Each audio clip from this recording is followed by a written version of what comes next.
Yeah. I'm not worried about Omicron because I got $1,400 a year ago. $1,400 a year ago? Yeah, the stimulus checks or whatever.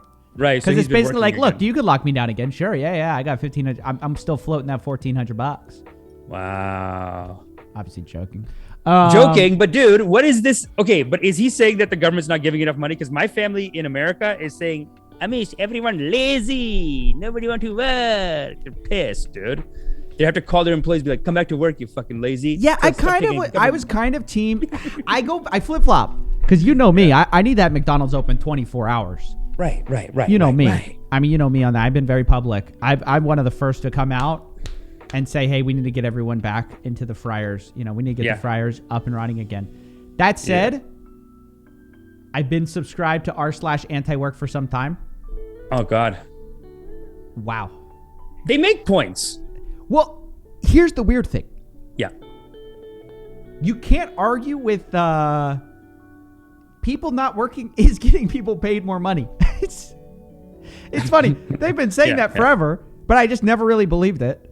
And then everyone stopped working, and now they're all getting paid more. I mean, it is what it is. So you can say, everyone needs to go back to work. Usually the people who are saying that, like, they want, you know, obviously, of course, you want McDonald's open 24 hours a day, but hey, the McDonald's employees making more money. Sitting at home, doesn't have to leave the house, and but even when they do go out and work, now they have more leverage because the employer needs them. Well, that's what everyone's saying. They did a reversal. Like, it's funny to me because the employers are going, you guys can't not work. And he's like, you got to come back. And they go, no, I don't think we will. And then the employer goes, well, I'll do things for you that I never did before. Like basically, I'll give you bonuses. I'll give you this. All of a sudden, all the things that were always off the table. We can't possibly pay you $10 an hour. Right, oh my God. Right. What? $15 an hour? That whole thing. What are you, a thing. communist? And dude, honestly, low-key, I kind of bought into that for a long time where I was like, well, dude, we can't pay people that much. Wow. The truth is coming out now. I got to be honest with the people. That's great. You got to tell us. I kind of was like, well, yeah, like, how could you? But then, hey, they're figuring it out. All of a sudden, nobody wants to work. Hey, you can afford to pay your employees a little more. I think it's very telling. I think that's what it is. It's been very telling to watch all these employers go from like, $15 an hour would be absolutely ridiculous. You know, the guy who's making $10 million a year, $15 an hour would be ridiculous for my employees to make. I can't possibly pay them that. And now, all of a sudden, wow, you can. Turns out this whole time you actually probably could. You can negotiate. I mean, you're a free person. You have free will. We talk about self-reliance here. You should be a little more like, I do feel like a lot of things are just set in stone. It's like, we pay minimum wage $14. Okay, nobody works here. Oh, like someone comes in and says, I want $20. It just doesn't occur to us as people. But even the employer would be like, well, the policy just says it's 14, so I can't. Oh, you're not going to work? Like, yeah, no, I'm not going to work then. And then it is like a mass negotiation right now between the working class and the people who have more money. And this is why like communist shit is so chaotic. People always think it goes to anarchy because it is like the working people feeling like an uprising a little bit, like being like, okay, we're all collectively just not going to come into work. Fuck you, whatever. And there's a lot of fights in America right now where that's losing, and there's some places where it's winning. Like the minimum wage thing sounds like they got it. But then other places like Kellogg's is like, okay, you're fired. Bye-bye. Bro, Kellogg's is suffering though. They are suffering, dude. Have you seen what's going on? I mean, I just saw that they basically like fired a bunch. They were like a bunch. Well, of that's part of what anti-work has been part of. Is they've been like trying to they've been on a full-blown war against Kellogg's, where they have actually gone to the online portal where they were trying to get new applicants, and they flooded it with fake applicants so much so that they crashed the portal.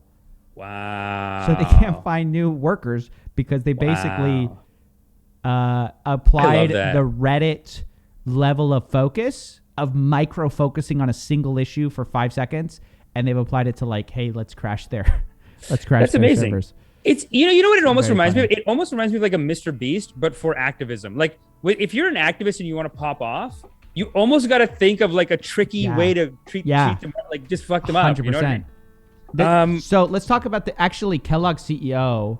Yeah. Crazy. Kellogg CEO, he's basically saying, look, we can't give you guys. He's basically denying a lot of people full-time employment, benefits, all sorts of pay, while he's making $11 million a year. Okay. Still. I mean, I find those are tough ones. Like, even as a lefty myself, sometimes I hear those numbers and I'm like, okay, but when you take the 11 million, like, what is it? Is it like 2 million could cover everyone? Or what is it? What's the numbers on that? I think the idea is that the justification of a lot of cutbacks, etc., is always like, well, guys, we're suffering. We must suffer. The company is suffering. We must suffer. But their salary never suffers. So it's never they have this extreme, giant. I don't have a problem with people getting paid $1 million, $11 million, $1 billion a year. But if you're going to tell all your employees, hey, you guys got to make a sacrifice for the team, and then you're getting paid more than ever. Yeah, that's true. Bro. Come on. Wow, that's very ethical of you. That's good. I'm so glad you're an employer. You're building a company, and you have to have good ethics like this. That's true, and you will be more sustainable over long term, and it's better for everyone. Yeah, the thing is you're, as the leader of anything, you have to be the first one to do the suffering. I mean, it's not being a leader to be like, everyone else has to suffer while I basically chill. That's not being a leader. 100%. Being a leader is, I will be the first one out. I'll be the first one to take an L if the company's doing bad. I'll be the first one to have a tough time. I mean, it's the difference between paying yourself first or last. I mean, I guess it's like, oh, you don't get a Christmas bonus, but my $11 million, yeah, it's safe and sound. Yeah. They're like, my kid's getting a Christmas bonus. I tried to tell I tried to say no to my kid. He went crazy. Well, my kid's got to go to the Hamptons, dude. I'm a scammer.